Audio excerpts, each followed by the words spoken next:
भारती विद्यापीठ मध्ये नक्की चाललंय काय?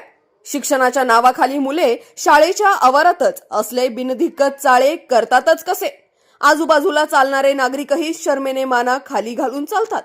शिक्षणाचे शहर बर्बाद होत चाललंय. याला आळा बसणार का?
अशाच नवनवीन बातम्या व घडामोडी पाहण्यासाठी आमच्या चॅनलला लाईक, शेअर व सबस्क्राईब करा.